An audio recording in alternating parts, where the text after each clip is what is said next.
20 Facts, Digimon. Number 1. Okay, so picture the scene. It's 1997, and Tamagotchi has an absolute chokehold on the market, right? Like every kid has one hanging off their backpack. But it was mostly charming girls across Japan. Bandai and Wiz look at this massive success and go, all right, what if we made something rougher? They needed a counterpart with actual teeth, something that could genuinely battle it out. And boom, the virtual pet for boys was born. Number 2. You ever look at those early monster designs and think they look a little gritty, a little intense for a kid's toy? There's a very specific reason for that. Designer Kenji Watanabe was literally sketching with American comic books in mind. We're talking heavy hitters here, like Todd McFarlane's Spawn and Mike Mignola's iconic artwork. Those thick, bold, shadowy lines, that incredibly distinct, edgy style, that is exactly how legends like Tyrannomon and Agumon were brought to life on the page. Number 3. The name Digimon feels so universally iconic now, right? It just rolls off the tongue. But it almost wasn't our reality. The design team originally slapped it with the name Otakochi. When that didn't work, they pivoted to Capsule Zaurus. I know, it sounds totally weird. But honestly, pure legal fears and copyright worries ended up killing both of those early names. So they went back to the drawing board. And it wasn't until June of '97 that Digital Monster finally stuck. Talk about dodging a bullet. Number 4. Here is where things got totally game-changing for the late 90s. You could take 2 of these little brick devices and physically link them together with a cable, which meant, for the very first time ever, your virtual monsters could fight each other in real time. Think about how crazy that was. No other virtual pet was doing anything remotely close to this. Suddenly, you have kids just throwing down, intensely battling in playgrounds and subway cars all over Japan. It was wild, unfiltered interactive hype. Number 5. This one is just insane to me from a production standpoint. Early 1998, Bandai walks right up to Toei Animation. They've got this booming, highly profitable toy line, but literally almost zero story to go with it. No lore, no world building, nothing. The anime team is just staring at a complete blank slate. They had this immense pressure to deliver a hit, and they had to invent the entire universe from absolute scratch. Crazy. Number 6. So to build up some hype, Toei greenlights a short film to air right before the television series drops. Enter Mamoru Hosoda making his absolute directorial debut. Yeah, the Mamoru Hosoda. The studio's mandate for him? Make a kaiju film. But here's the massive catch. He only had a strict 20-minute runtime to work with. He had to take this massive, towering monster concept, full of city-destroying scale, and force himself to think incredibly small. It was a masterclass in restriction-breeding creativity. Number 7. And here is the kicker. Hosoda's original pitch was completely different from the legendary movie we actually got.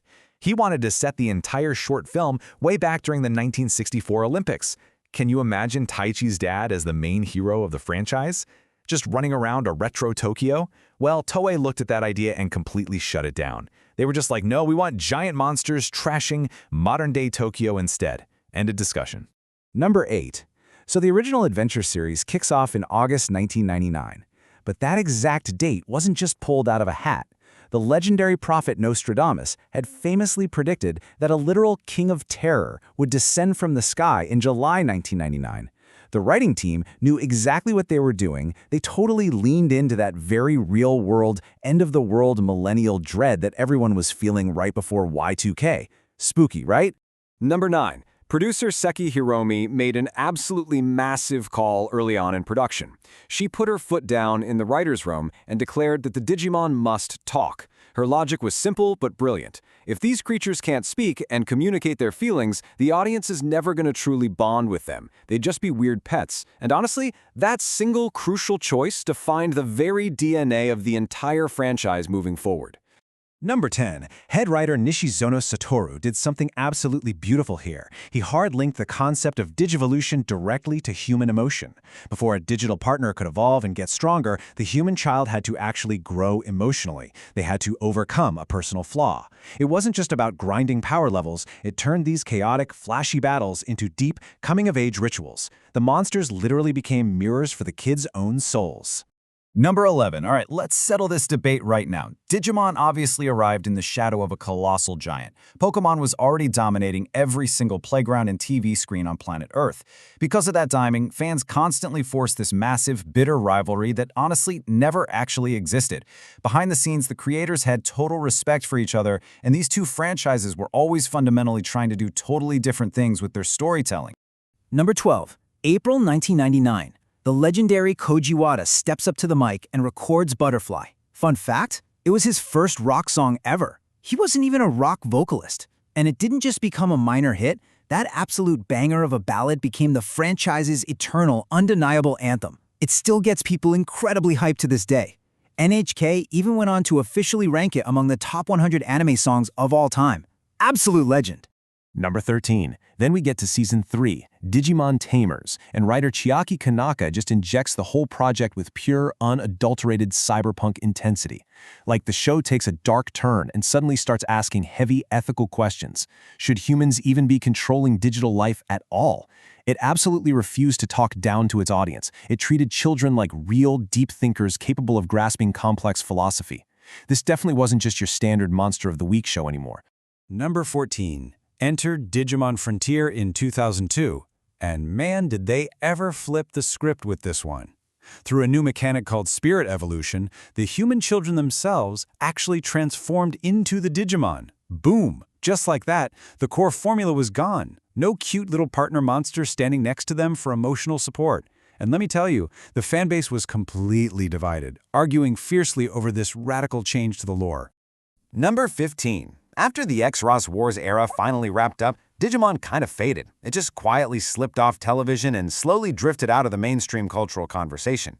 Years just drifted by without a major anime dropping or a blockbuster game breaking into the charts. It genuinely felt like the franchise had run its course, doomed to survive on nothing but pure 90s nostalgia alone. But then, 2015 hit, and the video game Cyber Sleuth absolutely brought the franchise roaring back to life. Number 16. That exact same comeback year, 2015, Digimon Adventure Tri drops. And it did the unthinkable. It brought the original beloved cast back to our screens, but now they were struggling teenagers. It was a brilliant move. The fans who had grown up watching the show, maybe some of you watching right now, were now watching their childhood heroes navigate the incredibly messy reality of growing up too.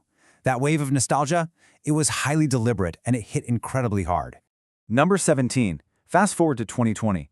The movie Last Evolution Kazuna comes out, and it drops a genuinely cruel, heartbreaking truth on the audience. As chosen children physically and emotionally become adults, they lose their Digimon partners, forever. The movie basically looks the audience in the eye and says that growing up means saying a permanent goodbye to infinite childhood possibility. Guys, this film had grown adults literally weeping in the theater. It was devastating. Number 18, talk about a brutal dev cycle. Digimon Survive was completely trapped in development hell for 4 agonizingly long years.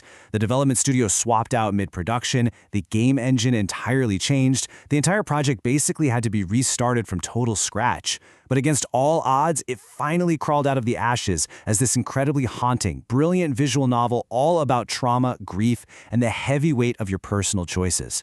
Number 19. Right in the middle of a massive global lockdown in 2020, Bandai takes a huge risky swing and launches a brand new Digimon card game.